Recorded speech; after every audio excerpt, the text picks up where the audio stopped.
Okay, so this is audio 3.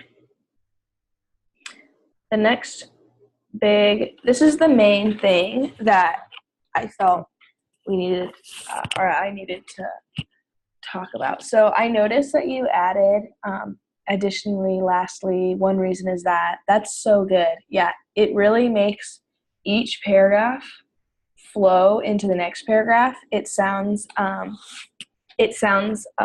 like you're a native speaker. So it's really good that you said one reason is that. The only problem is that this sentence here, so the structure of this sentence is kind of confusing. The reason it's confusing is because it has two dependent clauses in one sentence, and there's no independent clause. So every sentence has to have at least one independent clause. An independent clause is a clause that can be a sentence by itself.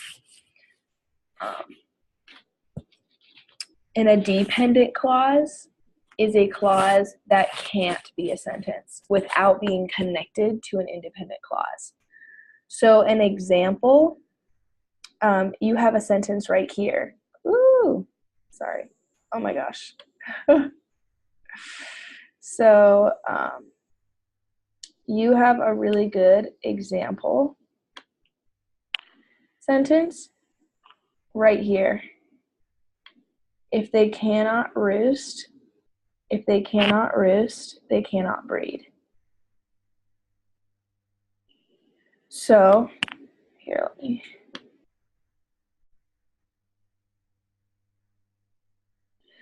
So in that sentence, if they cannot roost, they cannot breed.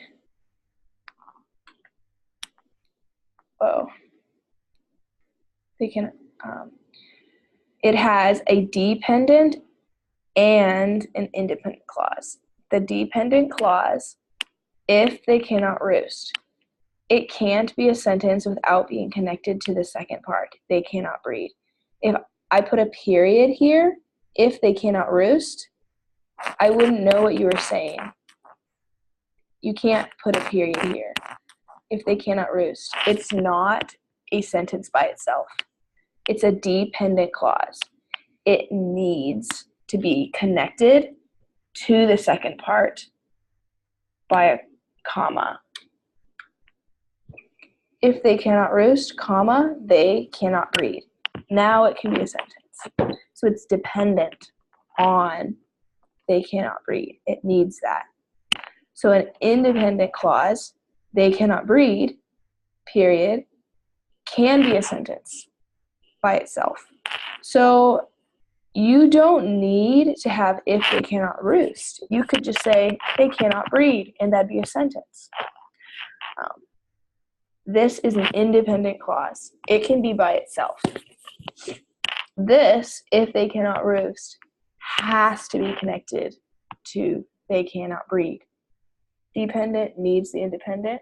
Independent clause can be a sentence by itself if you want. So that sentence is a good example. So here you have two dependent clauses, no independent. You have if people destroy endangered species habitats to develop more farmland housing or industrial parks, because there's a delicate balance in nature. So you can't make if all the way to parks. That can't be a sentence by itself. And because all the way to nature, that can't be a sentence by itself either. They're both dependent. And you have to have at least one independent clause in a sentence for it to be understandable to a native English speaker.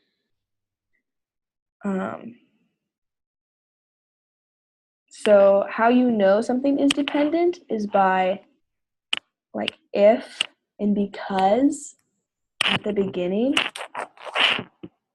of those clauses, they make it dependent.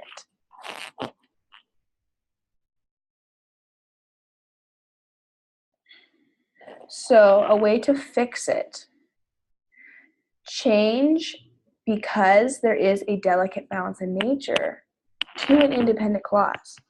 Make one of those dependent clauses independent, and it will fix that sentence. Put a comma after parks. Right here after parks, you put a comma because when you have a dependent and independent clause, you often put a comma there to show they're two different clauses. It makes it more coherent and understandable for a native speaker. And then take out because. You don't need because. You have if already in the dependent clause. You don't need because that makes it dependent and you need it to be independent. Then change the clause so it's understandable.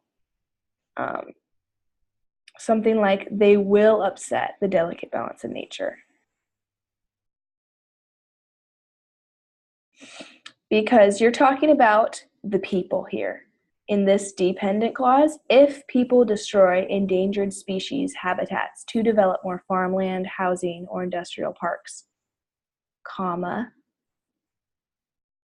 you still need to be talking about the people in this next independent clause, because you're saying if people do this, then this, is why it's a problem or whatever.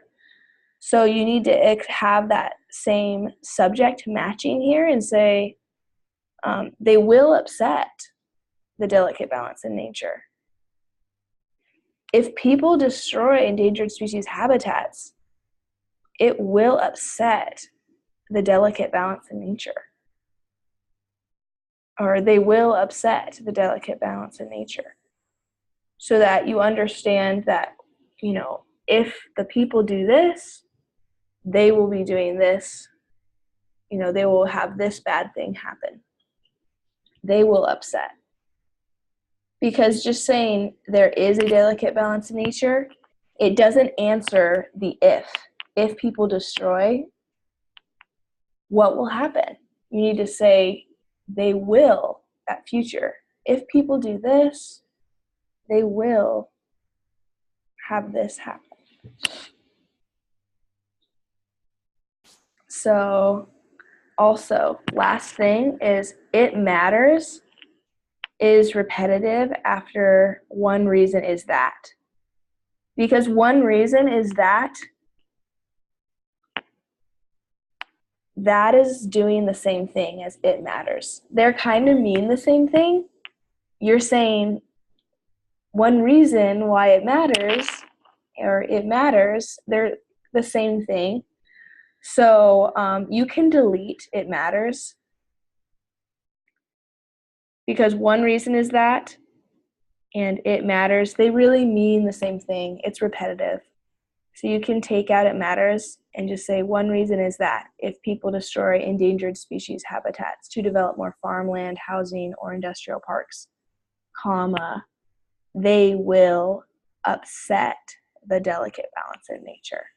So same subject, they and the people. And then use the future tense, will upset, because you're talking about the future. If we do this now, this bad thing will happen in the future. And that's why it's important. You say one reason for your argument. That's your argument. So, yes, thank you. So that's the end of this video.